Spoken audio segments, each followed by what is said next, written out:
model for you today how to perform a close reading using William Blake's A Sick Rose. During your close reading, you're going to read the poem 4 different times, noticing something different in each reading. In your first reading, you're going to listen to the poem, get a feel for the poet's language, the rhythm, the tone, and then begin to create a picture of the surface level of the poem.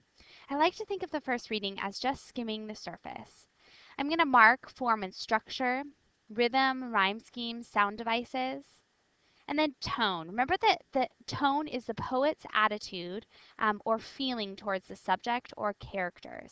For example, in Summer by Walter Dean Myers, the tone is very playful.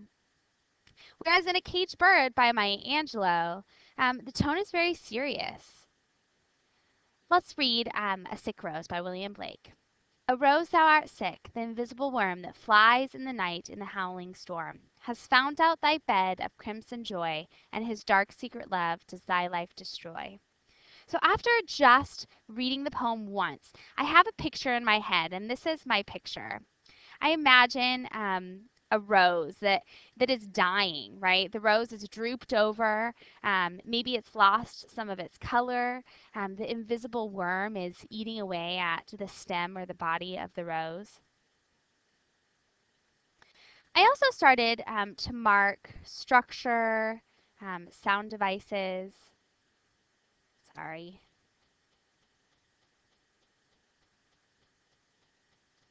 And tone. So I noticed that the poem is not following a traditional form, so there aren't rules that are confining it. So it's an organic structure. The sound devices that I saw that howling, I immediately noticed that howling is onomatopoeia, right? I can hear the howl in that word. And then I also noticed, and I thought this was very interesting, that the only rhyme in the poem is joy and destroy. It made me start to wonder whether that's going to be important to the meaning of the poem. So let's do a second reading. In my second reading of the poem, I'm going to start to notice important details. I'm going to make inferences about what I think is below the surface. I'm going to start to dig into figurative language and try to identify not only what the metaphor is, but what is the metaphor standing for, right? What is the comparison? And then I'm going to read each stanza really closely and look for clues. Before you jump to looking at symbolism or looking at extended metaphor, I want for you to spend quality time in your second reading, right? We have this tendency to kind of jump ahead and want to immediately identify the symbol in the poem, yet a lot of times there are clues that are going to help us determine that, and we can get off track when we just try to jump ahead. In this reading, I'm going to mark important details. I'm going to mark inferences, figurative language, and then also imagery. O rose, thou art sick, the invisible worm that flies in the night in the howling storm has found out thy bed of crimson joy, and his dark secret love does thy life destroy. So after my second reading, there was a lot that I marked.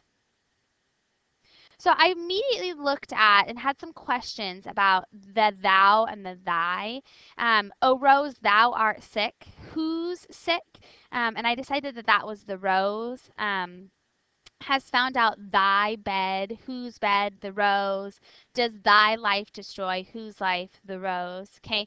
And then I also identified his dark secret love, right? His is the worm, right? The worm is destroying the life of the rose.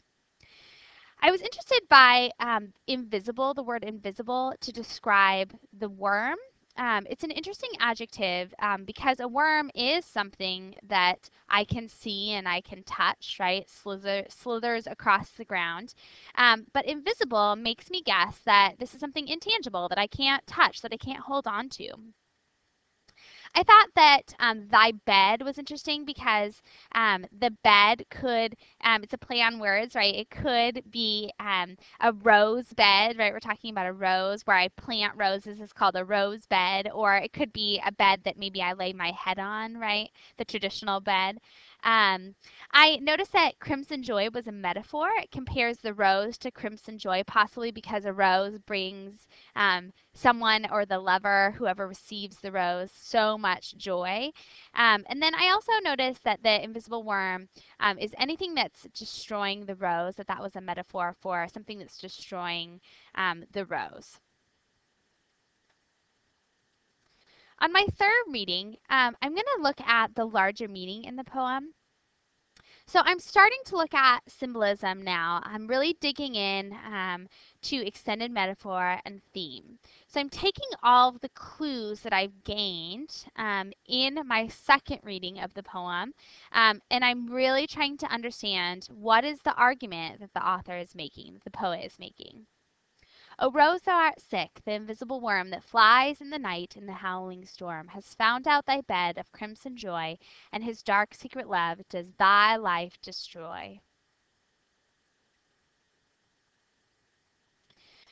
So immediately after looking at my clues, I guessed that the rose symbolized someone the poet loves.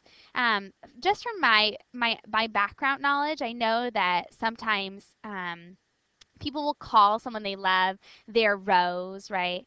Um, it's also something that a lover gives a beloved, right? And so that could also help with the understanding of that symbol.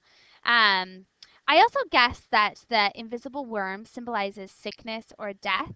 And the clues that I used for that was the invisible worm, that the invisible was something that couldn't be touched, it couldn't be held on to. And so sickness and death, right, are something that can't be held on to. And then the invisible worm that flies in the night, right? The argument I thought was that the poet was saying that death comes without warning, or sickness comes without warning. It flies in the night.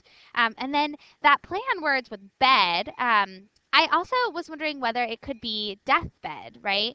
The rose, thou art sick, right? Does thy life destroy? The rose is clearly dying, right? The beloved, the person that the poet loves, is clearly dying.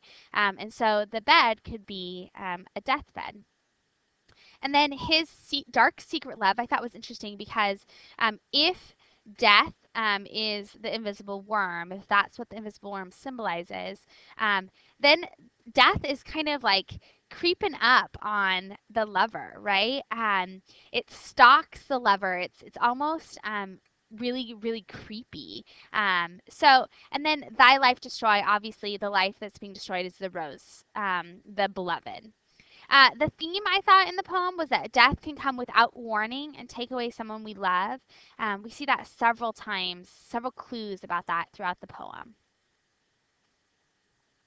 In my fourth reading, my goal is to start to look at the poem from afar, right? I'm going to start to make judgments about the poem, about the choices the poet has made.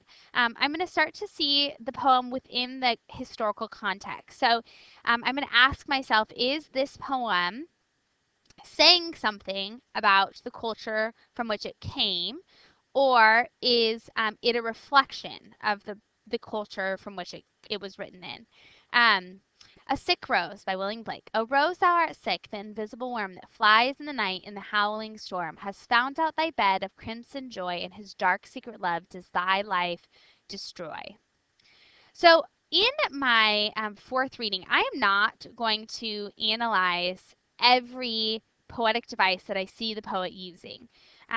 I just want to pick out some that I think are very clear in the poem and the poet uses most often to communicate his or her argument. So the one I wanted to look at was symbolism, obviously because the rose and then the invisible worm being symbols. The author chooses, I thought, to use symbolism to discuss death and show how sneaky death can be, right? If the poet has just talked about someone they love dying and how death kind of snuck up on them, we wouldn't see it as clear as this creepy invisible worm that flies in the night in the howling storm, right? And then I also, in looking at the historical context, was interested to learn. I did some research on William Blake and learned that he wrote during the Romantic period in British literature. And this period of time, this period of poets, was characterized by using really strong emotion. So they talked a lot about the everyday experience of man, death, life, falling in love. But they used very detailed, vivid descriptions, very strong emotional descriptions of the everyday experiences of man. And I think that we see that here. So I thought that The Sick Rose, A Sick Rose by William Blake, is really a reflection of the writing style that came out of that cultural time period. Okay, so that's how we perform a close reading. You've got to see it once. Every close reading is going to look a little different, but I do challenge you to really take your time to look for, first listen to it, then look for those clues and details, right? And then start to dig into the meaning, and then kind of look at it from afar, right? And start to analyze what are the choices the poet's making? What's the historical context? Okay, enjoy.